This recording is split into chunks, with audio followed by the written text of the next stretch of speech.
Okay, hello there guys, welcome back to our VB.NET tutorial about creating a simplified accounting system. In the previous video we created the data abstraction layer and we tested it quickly, and this layer allowed us to open a connection to the database, execute an SQL statement, and it has a commit, rollback, and I didn't test these, but they should work fine, and if there is any problem it will appear later on. So that said, let us continue our project development. So let's go to our development steps here. I will double click that. Okay, now since we finished these steps, okay, we can build on them. Now we are ready to create the accounts class. Okay, so first let me see the database. So this is the Server Explorer. Again, if you can't find it, you just go to View and Server Explorer here, and I'm gonna open this one. Okay, that's wonderful. And I will go to Tables, and I will go to Accounts, and I should be able to see the columns of the Accounts table. Wonderful. Now, what are we gonna do? I'm gonna close all these documents. Okay, and now I'm gonna create the accounts class. Sorry about that. Now, so the accounts class will be here. So I'm gonna right click and select add, and I am gonna use a class here, and I'm gonna call this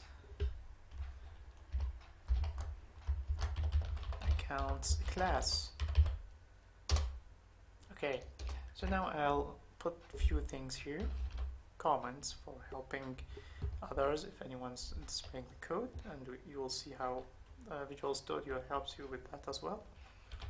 This class is used to manage accounts in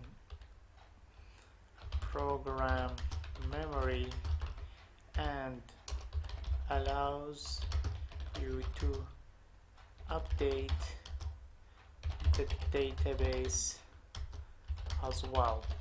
Okay, so you can load the information from database, you put it in that and work on it, and later on you could update the database using it. Very straightforward. Now we're gonna define the members of this class. So we have account ID. So this is a public member. I will allow everyone to access it. Okay. In many cases, in the examples you will find in books about object-oriented, they usually make the members private and you create setters and getters. I am not going by the book here. I am going to go to what's practical in my case. Okay, so here account ID as, now this is an ID, so it's a number. I'll go with long, and I will initialize it to -1, indicating that this account -1, I assume it is a special value for not being used, although there is an account with -1 if I'm not mistaken. We inserted that in the database, show table data. Okay, and we have a -1 here.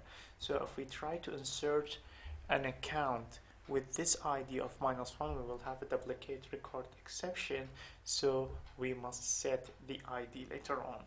Okay, now let's go to the other member, which is account holder name as string, and this is going to be an empty string.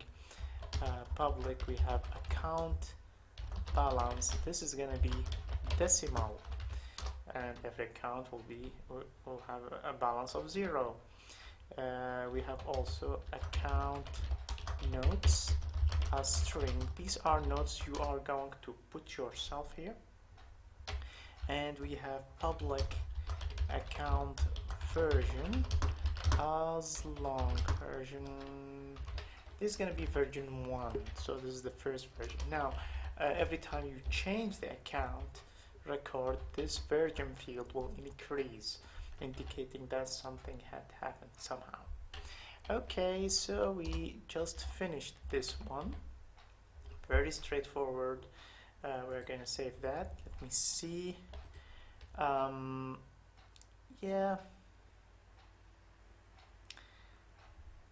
Did I mention here? Okay. I didn't mention here if I'm supposed to create the insert, update, and delete operations.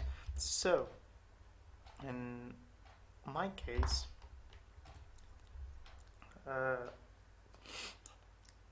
about that. Sorry, I was about to sneeze. Anyway, so basically, I'm going to create the method for inserting a new account into the database. Okay, so the way we are going to write method, if you remember the database manager class last time, there are a few methods that receive a parameter called error message, and if everything goes well, it will return true. If there's a problem, it will return false. Same is going to be here.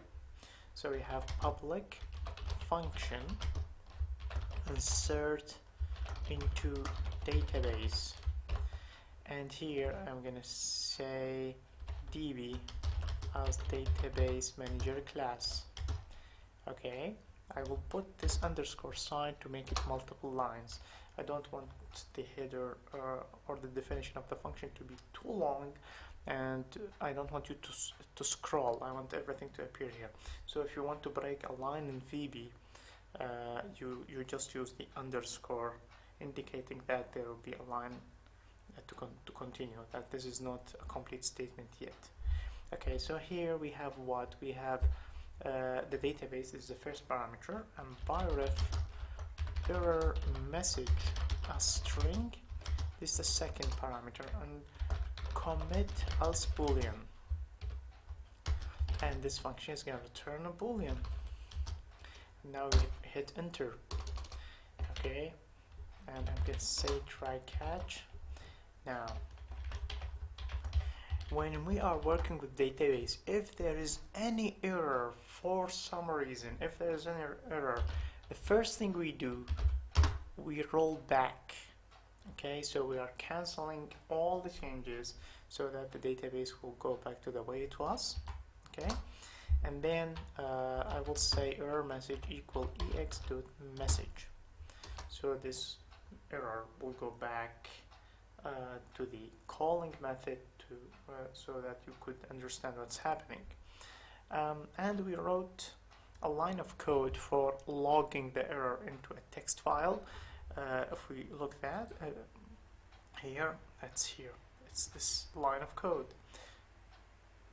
So I'm gonna copy this.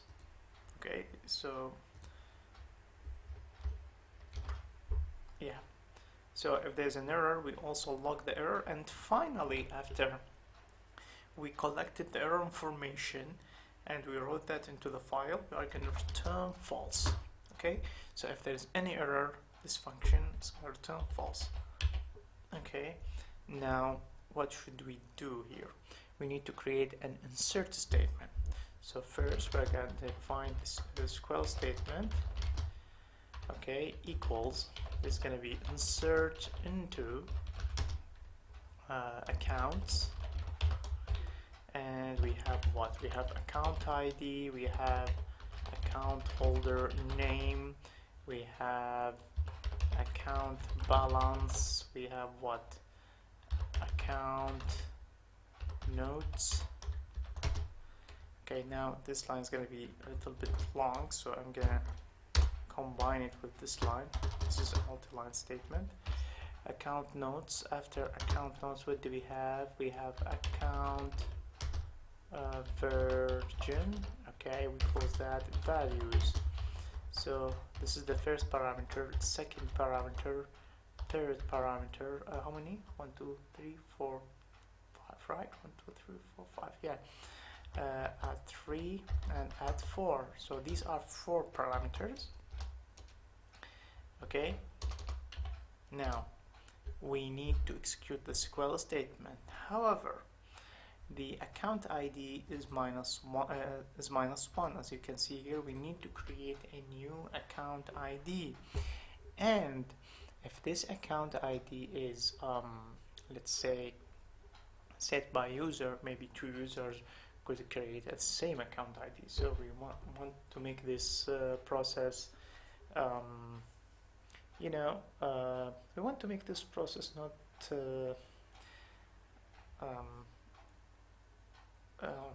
not changed by how do I say it?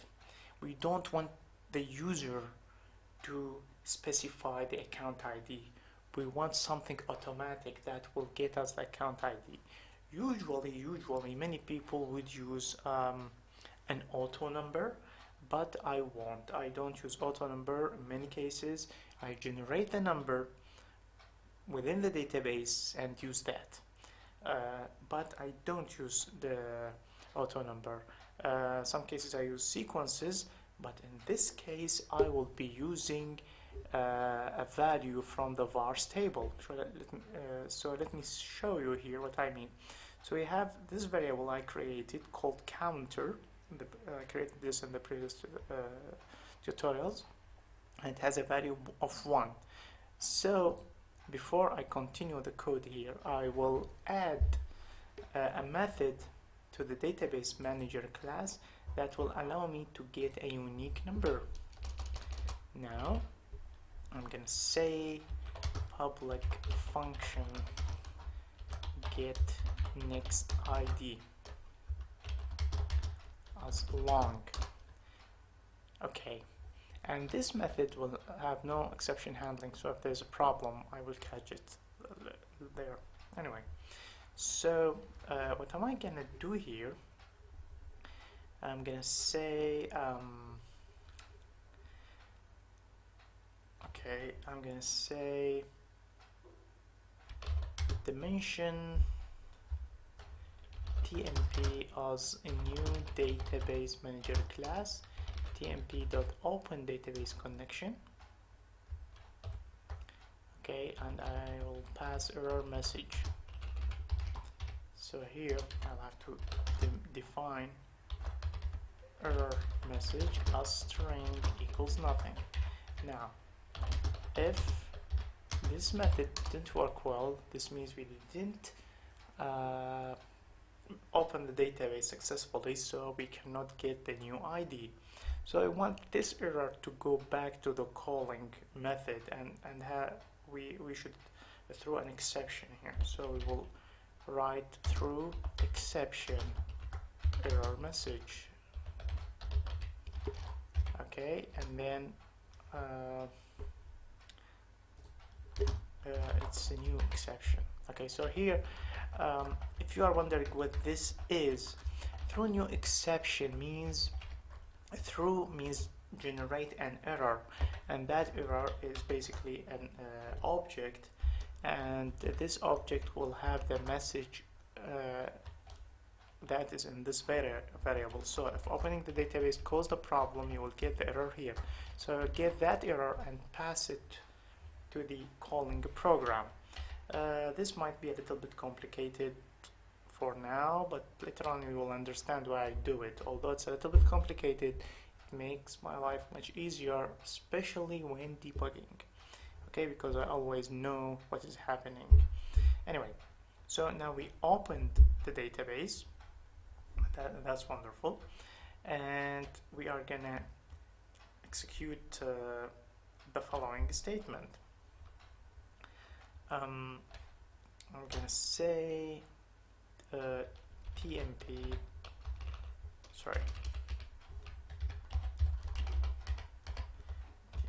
dot execute SQL update vars set var value equal var value, where var name equal @0. Okay, wait a second, I think Microsoft SQL Server supports select for update, right? So I'm gonna say select star from vars where var name equal @0 for update. Okay, there's this statement, select for update. It will select a record and then locks that record when you want to read it. Okay, Also, I will change this calling method. Counter. Okay, so here dimension dt equals tmp full data table. Okay, so let me explain what this statement does in case you didn't understand me here. So we are gonna ask our class to fill a data table or get records from database using the following statement. We are gonna select the values. Okay, we're going to select the values from the vars table where variable name is counter. This is what it means. And then I added this part which is for update. This means that you want to lock the record as well so that no other user will be able to change the value or read the same value. Okay, so now we are going to say dimension counter value as long this is going to be equal to dt.rows, okay, of 0 dot item of what var val. All right, var value, sorry, it is var value. Okay, so this will get the counter value, and now we are going to say dt.dispose. I got the value, I'm going to dispose it, and then I will increase the counter value by 1. Counter value plus equals 1. Okay, and finally we will update the database and commit the changes. So tmp dot execute sql update vars set var value equal at 0 where var name equals at 1. So here the var value is going to be counter value. Oops. Counter value. Okay, the field is a string, so I'm converting this number to string, no problem there. And we are going to use the counter variable. Okay, so this is gonna update it, and then we say tmp.commit changes, and finally tmp.close database error msg. Okay, and at the very end we are gonna return counter value. Okay, so you might be wondering, why did I do it like this? This is lots of work to get a number. Well, in this case I do it this way. When I do it right, I do it once, and each table could use this number generator to get new keys, and no two tables will have the same key at all, so it works perfectly fine. Okay, in a way I am making a simulation to sequences and other databases. I don't know if SQL Server support sequences, but anyway, this is what I use usually. Yeah, so very straightforward, I suppose. Okay, and I didn't put a check here, so if not, closing the database, if closing the database does not work, I'm gonna throw an exception here. Okay, and that's it. So this function gets a new ID. Okay, and that's it. So now all we have to do, very simply, we say account ID. Now in the accounts class, we are going to say account ID equals our friend here. Our friend is what? DB get next ID, as you can see here. So now here we are going to get an ID, and finally we are able to insert the values. So now db.execute SQL, and this is going to be the SQL statement here, and now we pass the parameters. So we have the account ID, okay, and we have the account holder name, we have the account balance, and we have account notes, and we have account version. And if we want to commit the changes, then db.commit, and finally we return true.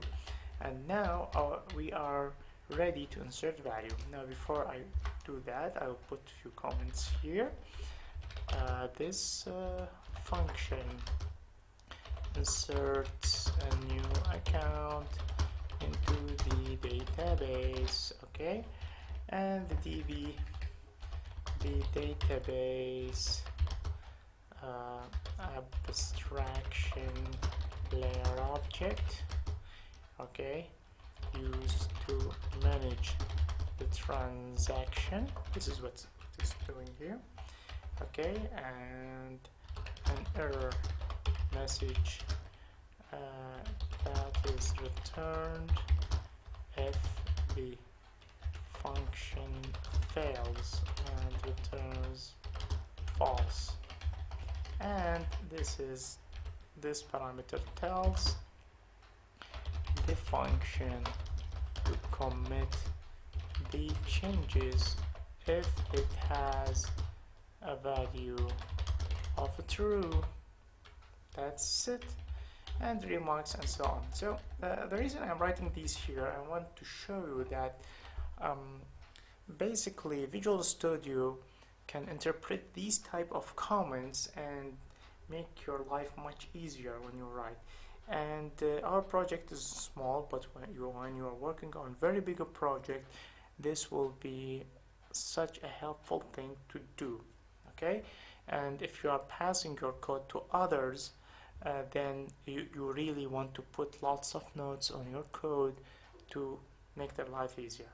Okay, so let us test our accounts class. Okay, so I'm gonna put a breakpoint here, okay, so that we can trace the program. I want to show you debugging. So in order to debug the program, you can just put this one here. Okay, do you see this side? When you click it, there's this brown circle. This means that the program execution will stop here and you can start debugging. Now let me go to the test project. Let's go to the form, and I am going to add a button, okay, and I will call this button insert a new account. Okay, so now I'm gonna say dimension account obj as new account, as a new what, lib.db.accounts class. Now account obj dot account holder name equals Smith. There you go. We have account obj dot account balance equals 50, so we have $50 or something like that. We also have notes. A very rich man. Okay. Account obj dot, yeah. So we have these values. We don't need to insert everything. Now we need to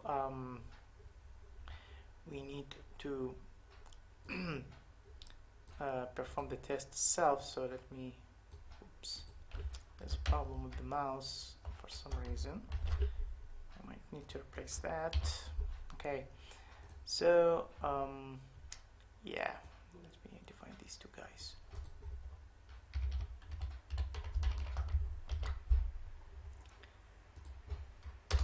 There you go. So we open the connection here, there's no problem. And then instead of performing this, we will do the following. We will say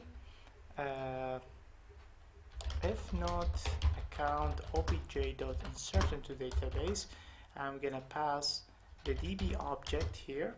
Now check, have a look here. Let me show you first. Okay, so here I said insert into database. Have a look here.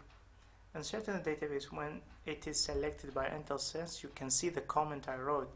This function inserts a new account into the database, as you can see, right? So very straightforward.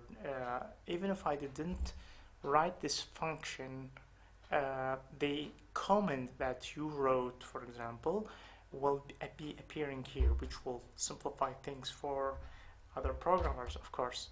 Now, when I'm entering the first parameter, you can see here it tells me that I should enter DB, and DB, the database abstraction layer object used to manage the transaction.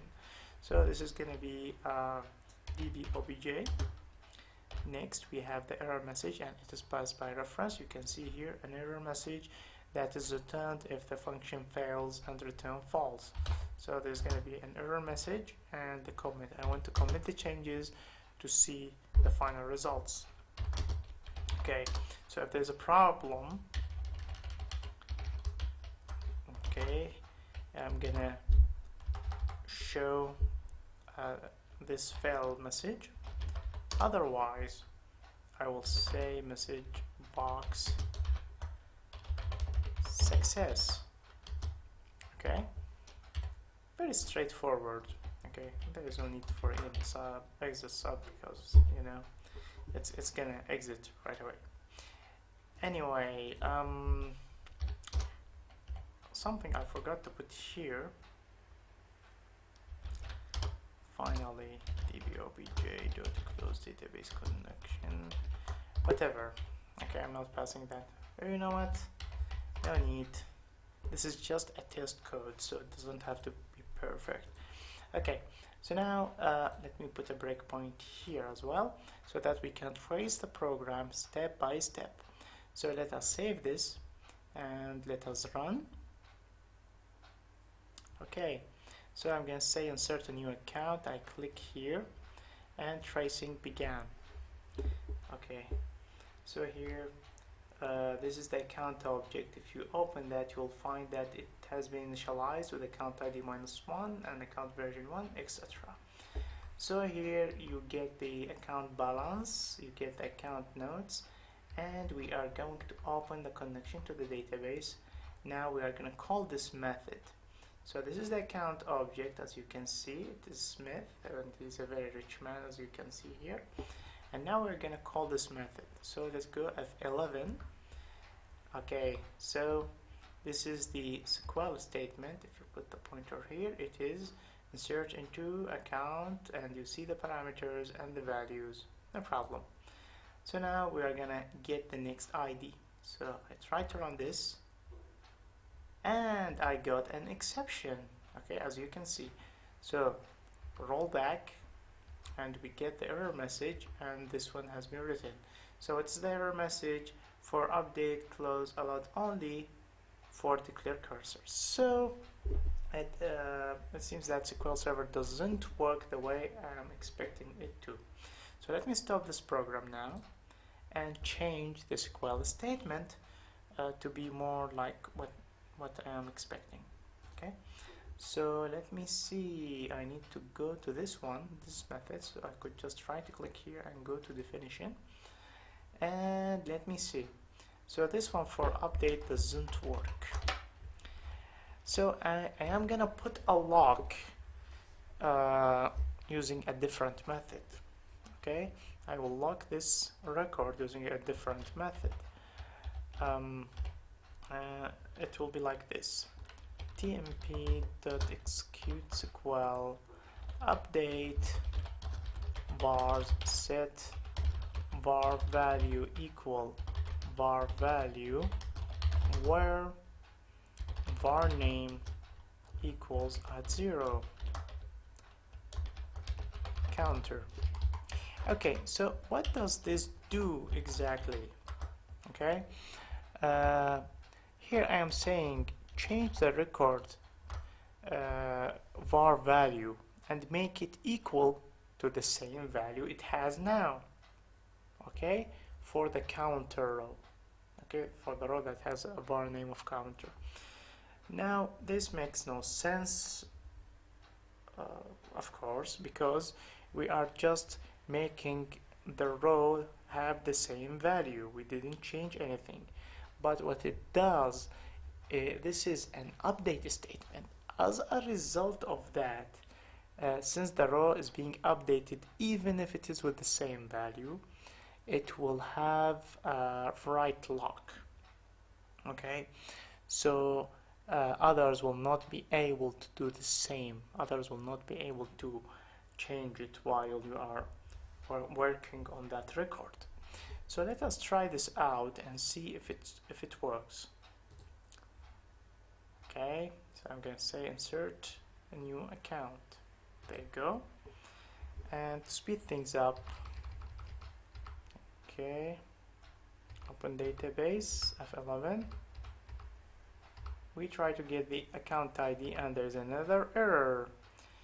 Index out of range. So now things worked a little bit better. The type of error is different. Okay, so I'm gonna roll back and the error is written here. So I will go to the folder right away and let's go here and let's go to the log folder and see what do we have. So index out of range exception, and we need to go database manager class. It is line 23. Okay, very straightforward, no problem there. I'll stop the code here. Account manager line 23, it is this line. Okay.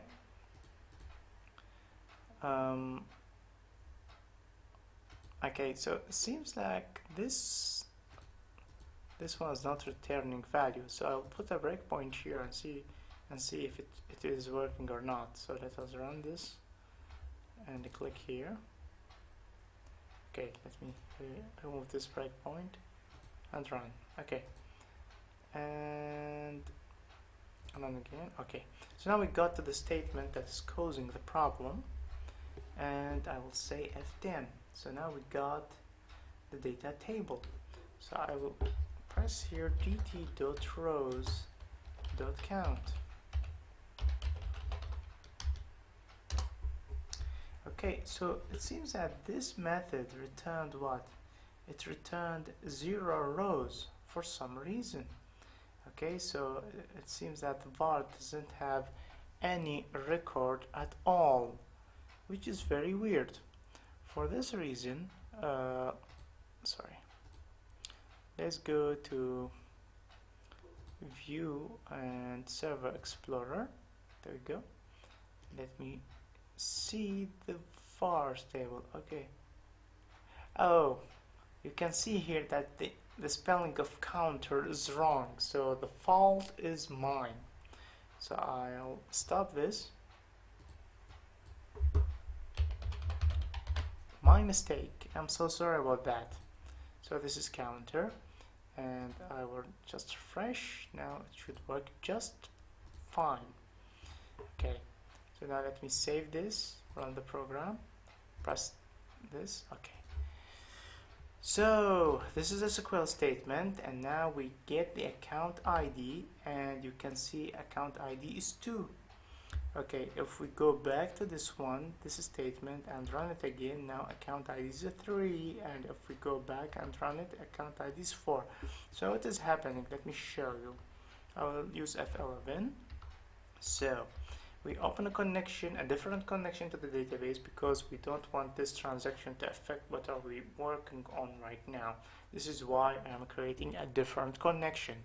Each different connection has its own transaction, and all the changes for that connection are independent of the changes of the others, unless they commit the changes and then you read them. Anyway, so here I am locking the counter row, okay, by modifying it, and then I am reading the counter row, and then I am getting the value of the counter row here. I'm getting rid of the data table, and then I am increasing the counter to be to have a value of 5, and then updating the database with the new value, and then committing the changes so that others could now read the value of counter and increase it. Okay, this is the point of all this mess. Finally, I'm closing the this temporary connection to the database, and finally I'm returning the value I just read. Okay, so it's as simple as that. Now we are performing the insert statement. We hit that and we commit the changes. Changes are committed, and we return the value true, and finally we get a success message. So the test went well this time. Very easy, very straightforward. And to confirm that what we have done is actually there, you could just right click on this account table and say show table data, and you will find that account ID of 5 represent the account holder Smith, who has $50, and he is a very rich man for having $50. Anyway, okay, so what did we learn today? We created a very simple class. We saw how we can insert values into the database. We created a method for getting unique numbers, okay, and we performed few debugging operations in order to figure out what happened and what did we do wrong. Okay, so now let's go to the progress, and you see that it took us a little bit of time here, but hopefully for other classes things will be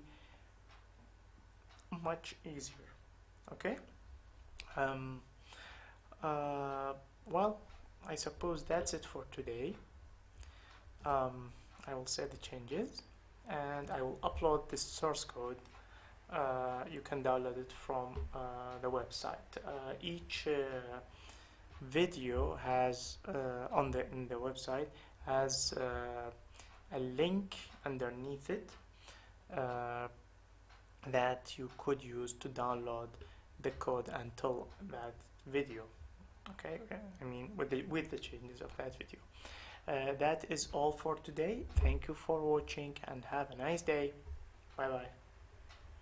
Let me stop this, go here, and we stop recording.